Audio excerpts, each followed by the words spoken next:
Makofi tafadhali. Karibu sana, our Prime Cabinet Minister. As cautioning Kenyans to gird or prepare themselves for hard times for the now, and how the resuscitation of the economy will take approximately 2 years. I want to assure you, I haven't been misquoted.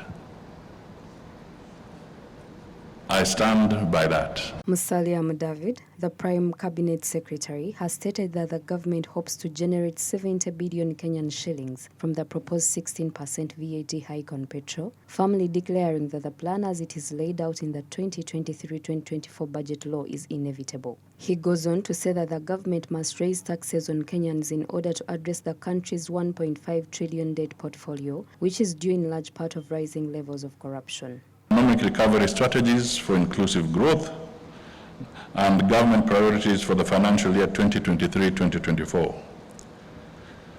In the financial year 2023-2024, the medium-term budget emphasis is on revenue mobilization, including policies to bring on board additional revenue while containing growth in expenditures.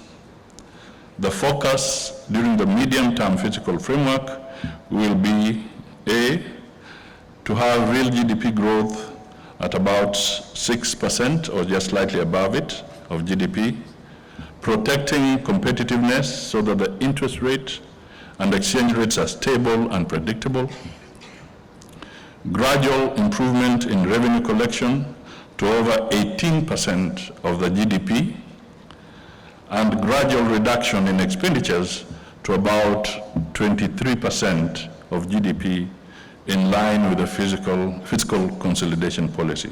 The bill, which is presently being discussed by the Finance and National Planning Committee, aims to undo a decision reached in 2018 to decrease the VAT on petrol to 8% in order to give Kenyans a break. If the Finance Bill 2023-2024 is approved by Parliament, Kenyans will continue to suffer at the gas pump as the price of petrol will increase by more than 10 Kenyan shillings.